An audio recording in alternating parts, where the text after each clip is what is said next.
The document on Jideo Okoro's desk was as thin as a blade. Its contents could extinguish one life and ignite another. He tapped the pristine manila surface with a single manicured finger. Beyond his penthouse window, the lights of Adisola City glittered like a carpet of shattered diamonds, a kingdom he had forged from concrete and nerve. The file held the details of the final candidate, Zola Nkosi, age 27, no living relatives, no fixed address, former architectural student, perfect, an absolute blank slate, a vessel. His lawyer, a man whose face was perpetually pinched with concern, cleared his throat. "Jide, are you certain? The potential liability." "The liability is accounted for." The billionaire cut him off, his voice flat. He wasn't looking at the legal counsel. His gaze was fixed on the city below, his city. "The terms are all that matters. Make it impenetrable. No ambiguities. This is a deliverable." The lawyer nodded, gathering his own papers. The silence in the room was as vast and empty as the space itself, broken only by the faint hum of the air filtration system. For a man who owned everything, the quiet was his most constant companion. 2 days later, she was sitting opposite him. Zola Nkosi didn't resemble her file photo. The woman in the picture had been gaunt, her eyes hollow. The person in his office was thin, yes, but her spine was a steel rod. She wore clean but faded clothes, her hands clasped tightly in her lap, knuckles white. The woman refused to look small. Jide slid the contract across the polished mahogany table. 50 million naira. An apartment and all medical expenses covered for the duration. After the birth, you sign the concluding papers and you disappear. No contact, ever. Her eyes scanned the first page, then the second. Her focus was sharp, missing nothing. She didn't flinch at the cold transactional language. There was no visible reaction at all until she reached page 4. She paused. Zola's finger traced a single line of text. The payment schedule. 10% on signing. The remainder on delivery, Jide stated, his tone suggesting the matter was closed. "No," she replied. The word was quiet, but it landed in the room like a stone. Her new employer's eyebrow twitched, an almost imperceptible sign of irritation. No one said no to him. "The full amount," the young woman continued, finally lifting her gaze to meet his. Her eyes were dark and unreadable, placed in a third-party trust, managed by a neutral firm, released in full on the day of the child's birth. Not a moment later, his lawyer started to protest. "That is a highly unorthodox." Jide held up a hand, silencing him. The tycoon studied her. This wasn't the desperate, broken individual he had expected. This was a negotiator. He saw a flicker of something he recognized, a mind that calculated angles, that sought out weaknesses. It was interesting, and a waste of time. "Fine," he said, the word clipped. Jide made a small note on his copy. "It's done." He pushed a pen across the table. "Sign." She picked up the instrument. Her hand was steady. Zola signed her name with a series of sharp, decisive strokes, the signature of a person who used to approve blueprints. Then she pushed the contract back, stood up, gave a slight formal nod, and walked out without another word. She didn't look back. The door clicked shut. He stared at the signature. It was the only sign she had ever been there. The clinic was white. Everything was white. The walls, the floors, the crisp uniforms of the staff. It was the color of sterility, of nothingness. Zola lay on the bed, staring at a water stain on the ceiling that looked vaguely like a map of a country she would never visit. A nurse with a kind face and practiced smile came in. "All set, dear. Just relax. It will be over soon." Zola didn't answer. She simply closed her eyes. This wasn't a beginning. This was a procedure, an extraction. 9 months of her life in exchange for a future. It was a fair trade. It had to be. Miles away, in a boardroom that overlooked the entire metropolis, Jide closed a deal worth 10 times the amount he had just placed in trust. He shook hands, accepted congratulations, and felt absolutely nothing. The faces around him were a blur of calculated smiles. He checked his watch. The process had begun. He had secured his legacy. The billionaire nodded to his COO, his sister Chidinma, who was watching from across the table. She gave him a brilliant, supportive smile, but her eyes, cold and assessing, stayed on him a second too long. She knew something had shifted. The apartment was clean, modern, and completely Soul's. It had everything a person could need and nothing they could ever want. Gray sofa, glass table, a television that was never turned on. Zola stood in the middle of the living room, a ghost in a furnished tomb. The first payment had cleared, 10%, enough to make her feel the weight of the bargain. She walked to the window, which overlooked a quiet, manicured garden. No people, no noise, just perfect sterile nature. She pressed a hand to her flat stomach. Inside, a collection of cells was beginning to divide. An asset was in development. It was vital to remind herself of that. It was not a baby. It was a key, a way out. She just had to survive the prison to use it. Zola pulled a cheap notepad and a pencil from the small bag that held all her worldly possessions. Her fingers trembled slightly as she began to sketch. Not a face, not a person. A building, a library with a soaring glass roof and walls made of reclaimed wood. A design she had started years ago in another lifetime. A life she was going to buy back, one cell at a time. Months passed like the flickering of a faulty light bulb. In his sky-high office, Gideofor Okoro watched the steel skeleton of the Atasola spire climb higher, piercing the clouds. It was his masterpiece, a monument to his dominance over the city's skyline. He was at the absolute zenith of his power, a king in a glass castle. At night, the mogul would stand by his penthouse window, a glass of expensive water in his hand, and look down at the sprawling city. The silence was his empire's national anthem. He received weekly reports from the clinic. They were brief, factual, and devoid of emotion. Fetal heartbeat, strong. Maternal health, stable. Everything was proceeding according to plan. The asset was growing. He never thought of the woman. Zola Nkosi was just a name in a file, a temporary container for his dynasty. In her pristine, silent apartment, her world was shrinking and expanding at the same time. Her body was changing, a slow, undeniable invasion. She traced the new curve of her belly, not with affection, but with the detached curiosity of a scientist observing an experiment. The young woman spent her days online absorbing knowledge. She devoured free courses on structural engineering, sustainable urban planning, and material stress tests. Her cheap notepads filled with complex equations and audacious designs. She was rebuilding herself from the inside out while the life inside her grew. One evening, an impulse she couldn't explain seized her. Zola took the debit card she was given for groceries and walked out of the apartment building for the first time in weeks.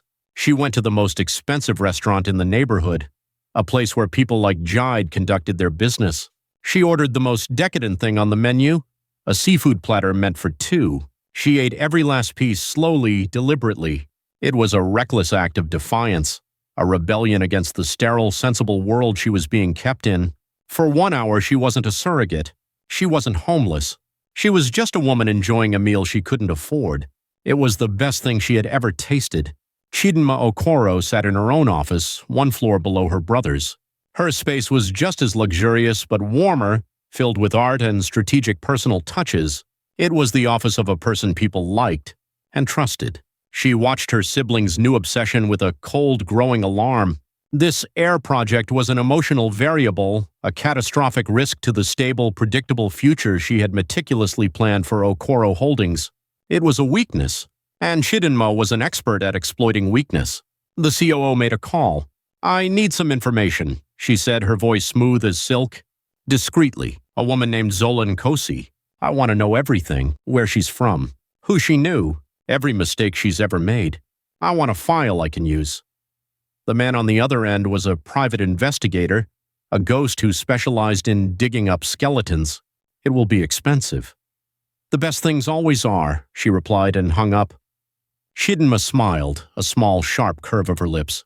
Her brother thought he was building a legacy. She would ensure he was building his own ruin. 7 months into the pregnancy, Zola was sketching a complex cantilevered balcony when she felt the first real kick. It was a sharp, sudden jolt that made her gasp and drop her pencil. She pressed her hands against her stomach and felt it again. A flutter, a tiny, insistent life making its presence known. For the first time, a crack appeared in her wall of clinical detachment. She found herself talking to the bump, her voice a low murmur in the silent apartment. "You're a fighter, aren't you? Good. You'll need to be." It wasn't maternal. It was a conversation between two conspirators. Two prisoners planning an escape. The PI's report landed on Chidinma's desk in a thick, unmarked envelope. She read it alone, her face a mask of concentration. It was all there. The promising architectural student, the parents' tragic death, the grief-fueled spiral, the homelessness. The timeline was perfect. Too perfect. A cold suspicion bloomed in her mind.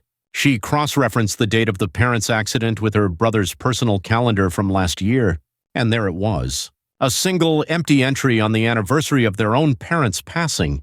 The one night a year Jide went off the grid. It wasn't a random surrogate. It was her, the result of his one secret moment of weakness. The COO leaned back in her chair, a slow, triumphant smile spreading across her face.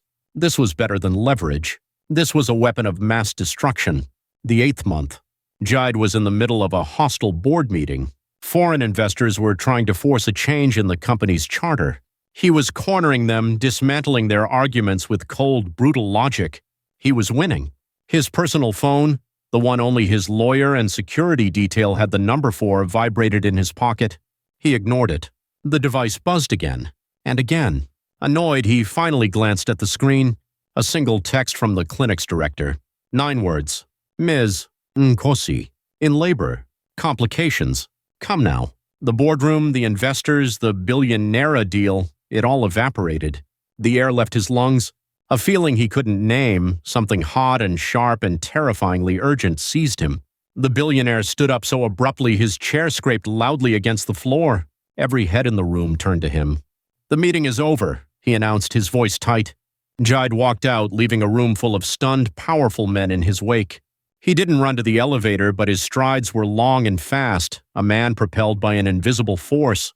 For the first time in 20 years, Jideo Okoro was not in control. Something else was. And it was pulling him toward a hospital room where his carefully constructed world was about to break apart. The hospital wing smelled of antiseptic and money. Jide strode through the corridors, his expensive shoes making no sound on the polished linoleum. He had paid for this entire floor, for the privacy, for the efficiency. He was here to sign the final documents, collect his asset, and close the file on Zola Nkosi. He found her room. Through the glass, he could see a flurry of motion. Nurses in blue scrubs, the doctors shouting orders. A heart monitor beeped in a frantic, unsteady rhythm. This was not the clean, controlled procedure he had paid for. This was chaos. A nurse saw him and came out, her face grim. "Mr. Okoro, we're glad you're here. The baby's heart rate is dropping. We have to perform an emergency C-section. We need your consent." His jaw tightened. A complication. An unforeseen variable. "Do what you must." His voice was a low command. He was a man used to things bending to his will, but the panicked beeping of the monitor didn't listen. Jide stood outside, staring at his reflection in the tinted glass. A man in a perfect suit, completely powerless. He hated the feeling. It was a foreign, unwelcome sensation, like grit in a precision machine. Time stretched and warped. Minutes felt like hours. He found himself pacing, his hands jammed into his pockets. The tycoon was aligning the pens on a mental desk that wasn't there.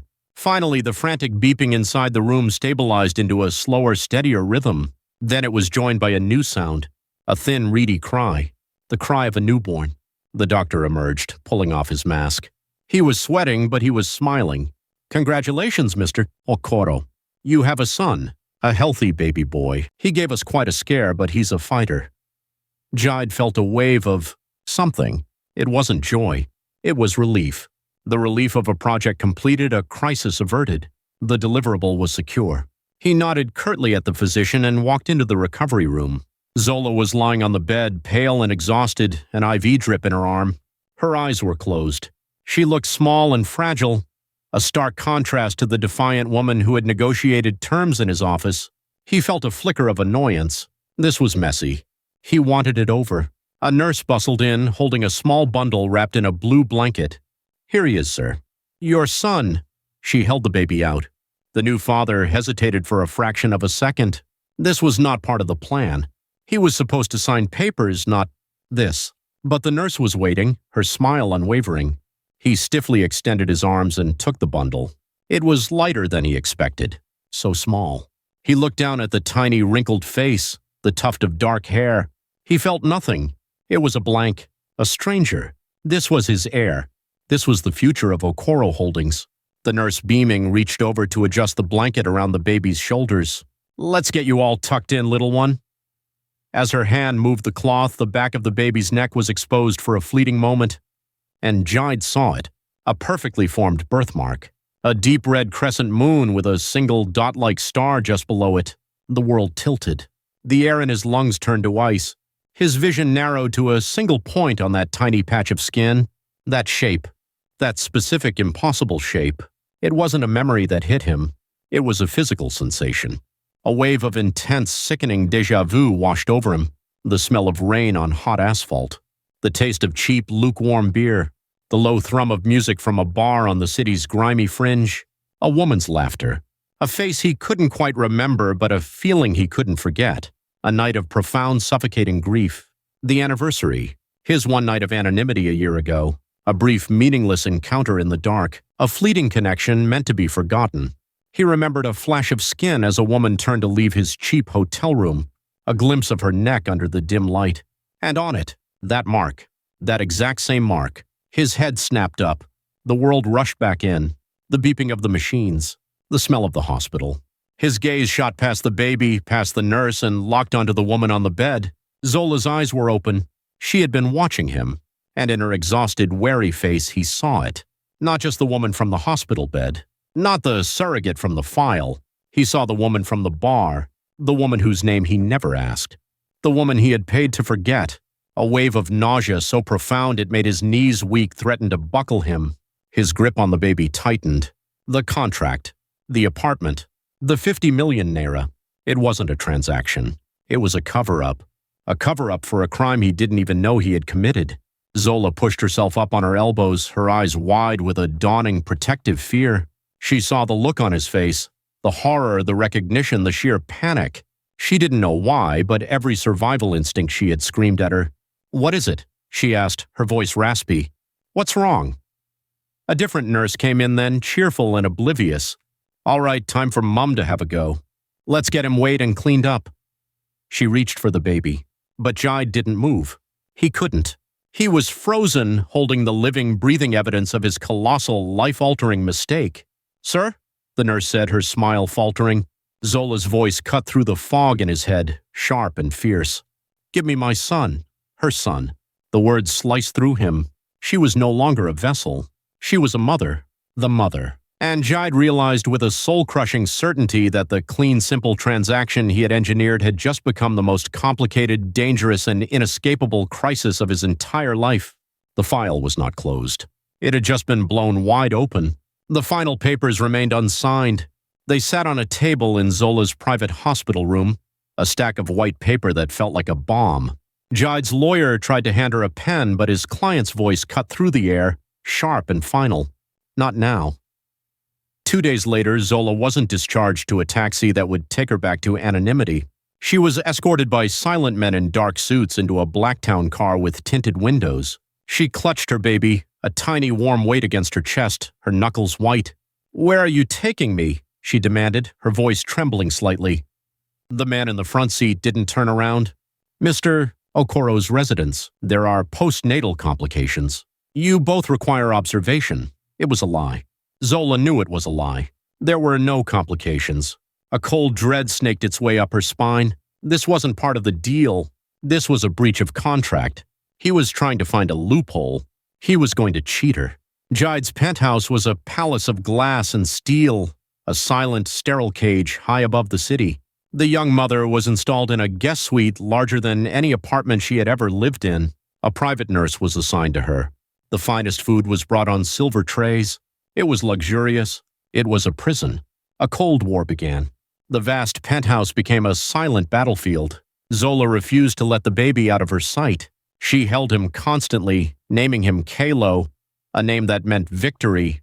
It was a declaration of intent. He was her victory, and she would not let him be stolen. Jide was a ghost in his own home. He was barely sleeping. The image of the birthmark was burned onto the back of his eyelids. The sickening feeling of déjà vu was a constant low-grade fever. He needed proof. He needed data. He got a hair from the baby's brush and one from a comb left in Zola's suite. The billionaire sent them via a trusted courier to a private lab in another country. The instructions were simple: run a maternity and a paternity test. The results were to be encrypted and sent only to his personal, unmonitored server. He told himself it was just a precaution, a way to quiet the noise in his head.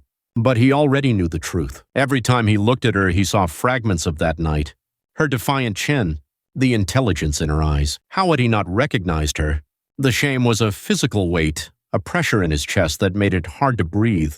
He tried to talk to the new mother. Once he found her by the window rocking Kalo gently. "Are you comfortable?" he asked, the words sounding foreign and awkward in his own mouth. Zola turned, her eyes like chips of ice. "This isn't comfort, Mr. Okoro. This is kidnapping. I want my money. I want to leave." "The doctors advise against it," he said, the falsehood tasting like ash. "My son and I are perfectly healthy," she shot back. "I want what I'm owed. Or are you one of those men who enjoys breaking promises made to the poor?" The accusation hit him like a physical blow. He had no answer. The tycoon just turned and walked away. In her gleaming office at Okoro Holdings, Chidinma reviewed the final report from her investigator. It was a masterpiece of cruelty. She had instructed him to dig deeper, to twist the facts. The report now painted Zola not as a tragic figure, but as a cunning predator. It included fabricated witness accounts of her targeting wealthy men near the university. It hinted at a history of petty scams. It was perfect. It wasn't just a weapon against Jide anymore. It was a character assassination of the young woman. It would make his eventual fall from grace not just a corporate scandal, but a sordid, pathetic joke. The COO picked up her phone and dialed a number she knew by heart, the number for Adesola Gist, the city's most ruthless, most widely read online gossip columnist, a person who could ruin a reputation with a single well-aimed post. "I have a story for you," Chidinma said, her voice dripping with manufactured concern. "An exclusive. It's about my brother. I'm so worried about him. He's fallen into a terrible trap." She laid out the story, carefully curated, full of vicious half-truths. The secret baby, the homeless woman, the bizarre story of him moving her into his home, and the damning false narrative of Zola as a professional grifter who had finally hit the jackpot. "This is completely anonymous, of course," she finished. "I'm only doing this because I fear for my brother's well-being." A week later, the results of the DNA test arrived.